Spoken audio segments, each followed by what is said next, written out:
Well, for this Monday, I was thinking there's a lot of topics we've covered, but on this one, I was trying to think how I felt, having a caregiver, knowing that, I've helped so many people in the past, and I've been out on the streets helping others, and now, I have people helping me, and it's a humbling experience. I think that's one of the most difficult parts of having difficulties with mobility is that others have to help. And I heard a video that was really spot on from another friend of mine who is blind. She has a different disability, and she did it really well. And I'll put the link down below. And she really came, you know, front and center in terms of honesty of situations in which we are not able to help. I wish I were out there, as doing my thing as a social worker, but I can't.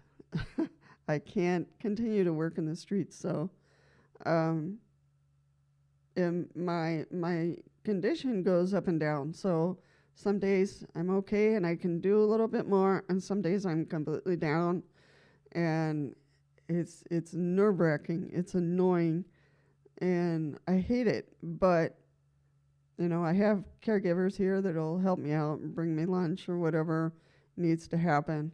But it's a humbling experience in which, do I want that? No, I don't. But do I need it? Yes, I do. so, so yeah, she explained how her boyfriend all of a sudden became really ill and needed to go to the ER, and she was giving support as much as she could, and she called her mom, and her mom came, and he was also blind, so he had to go to the hospital, so they asked her not to go. And the first thing she wanted to do was give support, but going there, she needed help, and so going into the chaos of the ER and trying to help her boyfriend, she understood that it was best for her to stay behind. And so her mother took her boyfriend to the hospital. So, she talked about her feelings and how she understood at that moment that it was best for her to stay behind. Now, yes, if there were an emergency here at the house, I would have to step aside.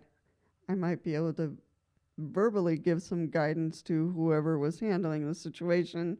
I've done that a couple of times, where I've given direction to the aide who wasn't quite sure what to do. So I said, step 1, step 2, step 3. Oh, and then they went back upstairs to help the member. So I can do the verbal stuff. It's just physically getting to point A or helping someone get up, or I can't do that anymore. So do I need a caregiver? Yeah, for certain things. The biggest things they help me with is cleaning my room and doing my laundry. Those are the two big things that I need. And sometimes my condition really throws me down.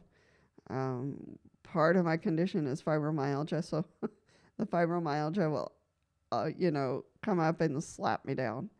And, the best thing I can do is slow down and rest. And then it gradually goes away. But, it's frustrating, it's humbling. You think of the person you were back then, and you want to be that person back there, and you're not. You're this person, in a wheelchair, using a walker for a few steps, and you have a recliner, and a special recliner. It's like, for Pete's sake.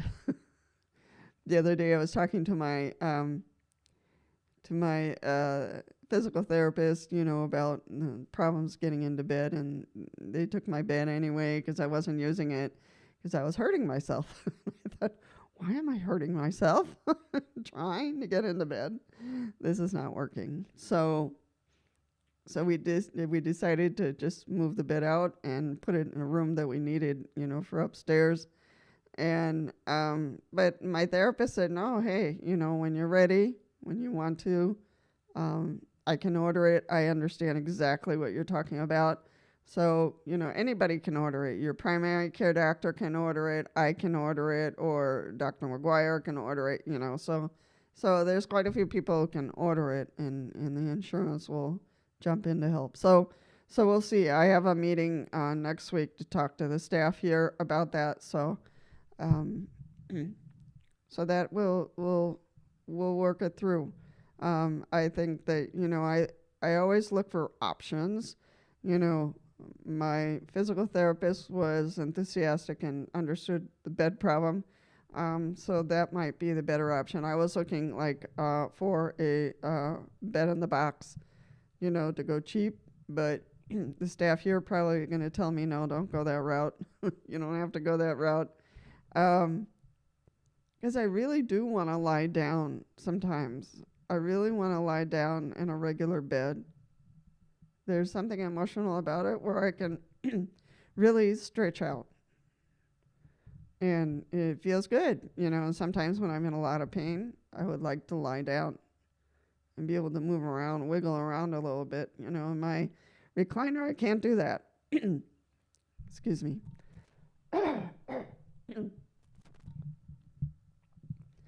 So I really want to lie down, and we'll see what conclusion we come to. But having a caregiver gives me a little bit more security that if I'm really sick and I'm having a lot of difficulties, I just have to press a button. They'll come and see what's going on, or I can go and look for them and tell them, hey, this is going on, and then we'll make a plan of how we'll work it out. So